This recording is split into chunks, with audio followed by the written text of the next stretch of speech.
રાજસ્થાનની મહિલા અંજુ જે આ વર્ષની શરૂઆતમાં તેના ફેસબુક ફ્રેન્ડ નસરુલ્લાહને મળવા પાકિસ્તાન ગઈ હતી, હવે તેની સાથે લગ્ન કર્યા અને તે ભારત પરત આવી છે। તે મોડી રાત્રે અટારી વાઘા બોર્ડર મારફતે ભારતમાં પ્રવેશી હતી। જો કે તે હજુ સુધી રાજસ્થાનમાં પોતાના વતન પહોંચી નથી।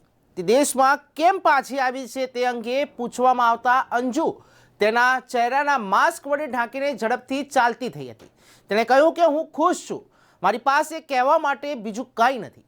રાજસ્થાનના ભિવાડીના રહેવાસી અંજુના લગ્ન અરવિંદ સાથે થયા હતા અને બંનેને 15 વર્ષનો પુત્ર અને 4 વર્ષની પુત્રી છે।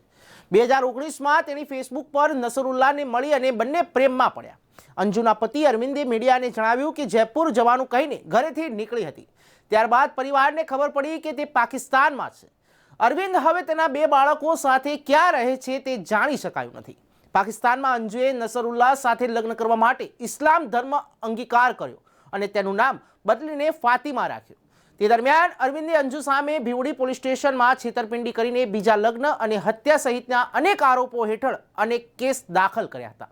અંજુની સામે નોંધાયેલા કેસોને લઈને તેણે પોલીસનો સામનો કરવો પડશે અને સમગ્ર મામલે પોલીસ દ્વારા પૂછપરછ કરવામાં આવશે। આટલા સમય બાદ અંજુ કેમ ભારત પરત ફરી છે તે હાલ ચર્ચાનો विषय बन्यो છે। अब आप क्या कहना चाहेंगे? जो क्या बात हो गई ऐसी कि यहाँ पर आके आप नहीं बोल रही हैं, क्या बोलती थी? इतना बता दीजिए, आप जाएंगी कहाँ पे? बच्चों के पास जाएंगी, आप कहाँ जाएंगी? इतना बता दीजिए बस। आप कहाँ जाएंगे?